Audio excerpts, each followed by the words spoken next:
بسم اللہ الرحمن الرحیم۔ اگر وہ اسے بھی نہ مانے تو پھر تلوار لے کر اس سے لڑنا اور اس کے ساتھ نرمی نہ برتنا،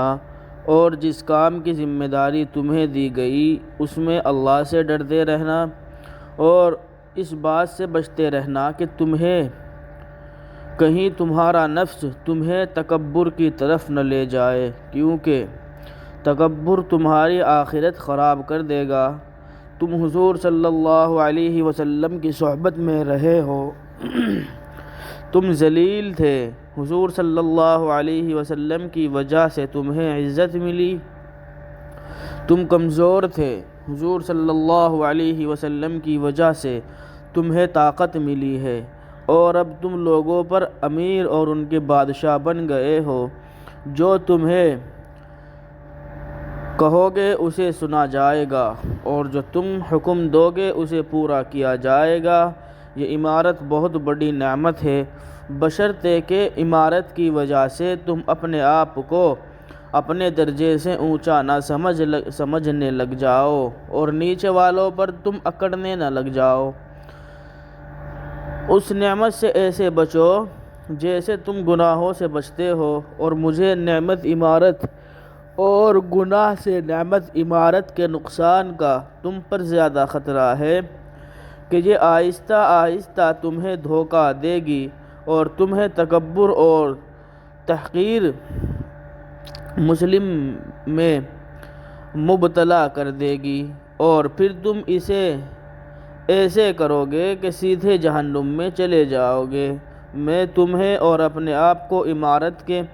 ان نقصانات سے اللہ کی پناہ میں دیتا ہوں، یعنی مجھے اور تمہیں اللہ امارت کے شر سے بچا کر رکھے۔ لوگ اللہ کی طرف تیزی سے چلیں، خوب دین کا کام کیا۔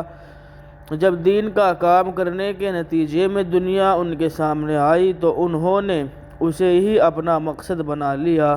لہذا تم اللہ کو ہی مقصد بنانا، دنیا کو نہ بنانا، اور ظالموں کے گرنے کی جگہ یعنی دوزخ سے ڈرتے رہنا۔ حضرت شعبی رحمۃ اللہ علیہ کہتے ہیں، حضرت علا بن حضرمی بحرین میں تھے، وہاں حضرت عمر نے ان کو یہ خط لکھا: تم حضرت عتبہ بن غزوان کے پاس چلے جاؤ، میں نے تم کو ان کے کام کا ذمہ دار بنایا ہے۔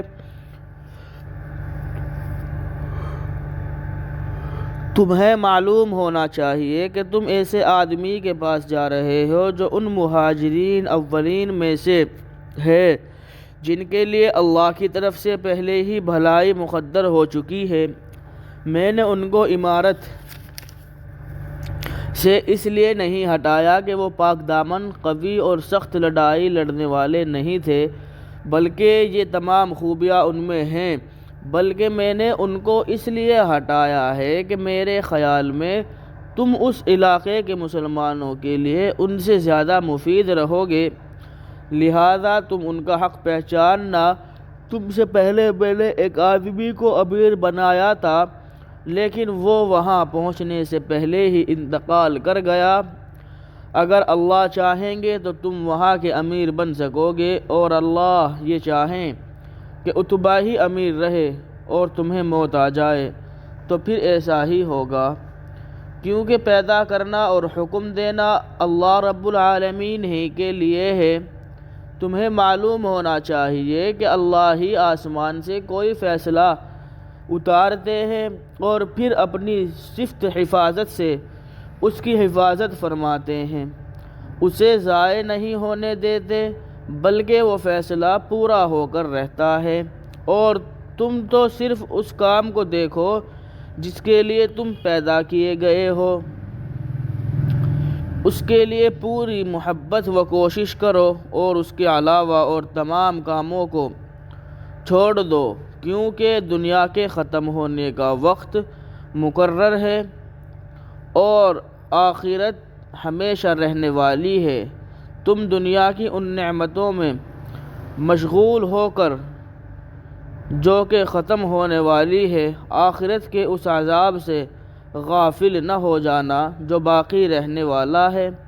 اللہ کے غصے سے بھاگ کر اللہ کی طرف آ جاؤ، اور اللہ تعالیٰ جس کے لیے چاہے اس کے حکم میں پوری فضیلت جمع فرما دیں۔ ہم اللہ سے اپنے لیے اور تمہارے لیے اس کی اطاعت کرنے پر مدد اور اس کے عذاب سے نجات مانگتے ہیں۔